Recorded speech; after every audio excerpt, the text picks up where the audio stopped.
Your roadmap to the latest in auto. Welcome to Highway Herald. Officials are still pushing EVs hard, but consumer interest hasn't kept pace. And you know who's affected by this? Yes, we're talking about dealers. They struggle with low demand and oversupply, leading to massive lot surpluses. Many believe EVs don't benefit their business and reject the electric transition, refusing to sell EVs. Here are 9 key reasons behind their resistance.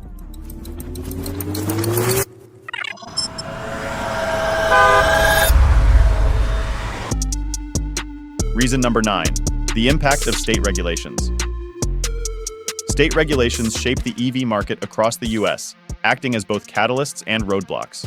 Federal policies set ambitious goals, but state-level incentives and mandates often determine EV adoption rates.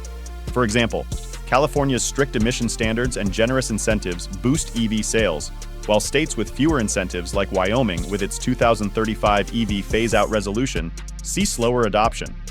States like Colorado and New York offer tax credits and rebates to encourage EV purchases, but this patchwork of regulations creates challenges for dealers.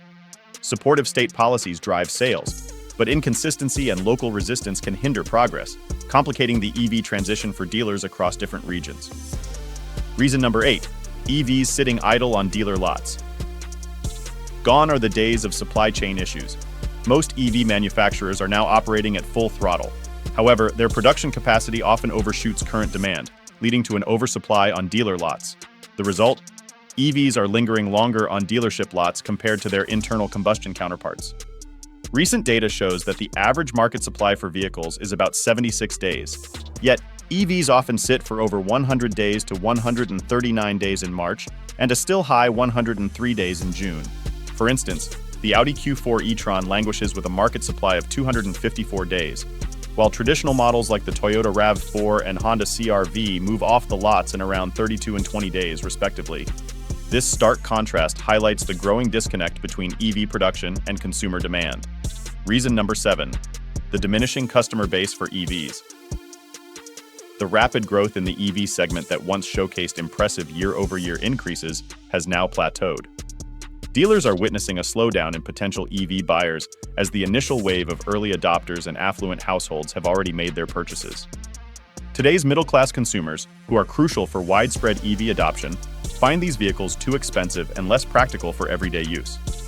While EVs boast incredible acceleration, they often fall short in terms of practicality and convenience for the average driver. This has led many to stick with traditional combustion engines or opt for hybrids, which offer a more practical solution during this transitional period. As a result, the shrinking customer base poses a significant challenge for dealers who are struggling to maintain sales momentum in a market that appears to be cooling off. Reason number 6, service revenue shortfall. One major concern for dealers is the shift in revenue sources. Traditionally, dealerships have relied heavily on service revenue from oil changes, brake replacements, and other routine maintenance. However, EVs require minimal maintenance compared to combustion vehicles, eliminating many of these profitable service opportunities. Instead of routine oil changes, EVs demand software updates and other electronic maintenance tasks that require specialized knowledge. Dealers are often unprepared for these new challenges, as evidenced by GM's issues with the new Blazer EV, where even Chevrolet struggled with unresolved software problems. This shift not only affects dealers' revenue streams, but can also strain relationships with loyal customers. Before we delve deeper, we'd appreciate it if you could subscribe to Highway Herald. Your support fuels our passion to create more content like this. Now let's explore reason number 5, infrastructure investment demands. To accommodate EVs, dealers must invest significantly in infrastructure, including installing chargers and upgrading facilities. Additionally, employee training is crucial to handle the unique needs of EV maintenance. These investments can be substantial, raising questions about their return on investment, especially as EV sales slow down. Ford's Model E certification program, which required dealers to invest between $500,000 and $1.2 million, is a prime example. Although initially promising, the program faced legal hurdles and growing dealer skepticism, eventually leading to its cancellation. Despite this, the high costs of necessary infrastructure remain a significant barrier for many dealerships, affecting their enthusiasm for the EV market. Reason number 4, the challenges of selling EVs.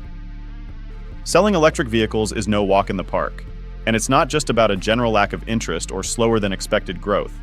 The real challenge lies in the demographic still interested in EVs, many of whom are hesitant and demanding.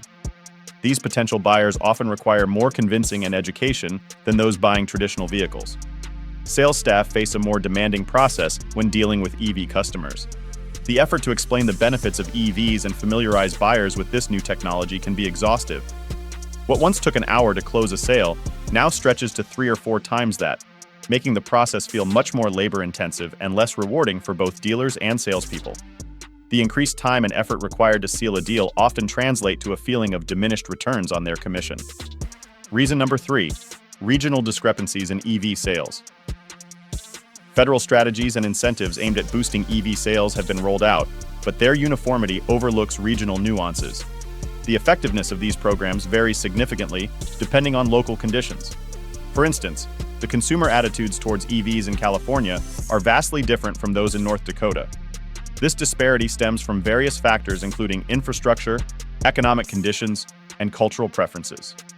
States with advanced infrastructure and robust economic support for EVs see higher sales, while those lacking these factors lag behind. Dealers in areas with lower demand or fewer incentives face challenges that their counterparts in more supportive regions do not. This geographic divide highlights the complexity of the EV market and underscores the need for more tailored approaches. Reason number 2, the market's unpreparedness for electrification. The broader market remains unprepared for a full-scale electric revolution. Despite ambitious electrification goals from authorities and car manufacturers, several barriers persist. EVs may excel in acceleration, but they fall short in practical aspects like range, charging times, and cost. Even with discounts and tax credits, prices remain high. Infrastructure is another significant hurdle. The number of public chargers is inadequate, especially in remote areas, and those available often prove unreliable. This leads to charging anxiety, a major deterrent for potential buyers. A recent study by CDK Global reveals that 65% of U.S. dealers are skeptical about the positive impact of EVs on their business. The prospect of automakers bypassing dealers to adopt direct sales models is becoming more plausible, though it's still uncertain. Reason number 1, training and education challenges. One major hurdle in the EV transition is the need for extensive dealer training. EVs require skills beyond those needed for traditional vehicles, making training both time-consuming and costly. Dealers must understand EV technology, including battery management and charging infrastructure, but many find current training insufficient. A J.D. Power survey shows nearly 40% of dealers feel unprepared for selling and servicing EVs. The fast pace of technological advancements adds to the challenge, requiring ongoing updates and retraining. Smaller dealerships with limited resources face particular difficulties. High turnover rates exacerbate the problem, leading to frequent retraining. Manufacturers like Volkswagen are addressing these issues with comprehensive training programs, but significant gaps remain. Enhanced training and support are essential for preparing dealers for the evolving EV market. Thanks for watching. For the latest vehicle news and trends, subscribe to Highway Herald and turn on notifications. See you next time.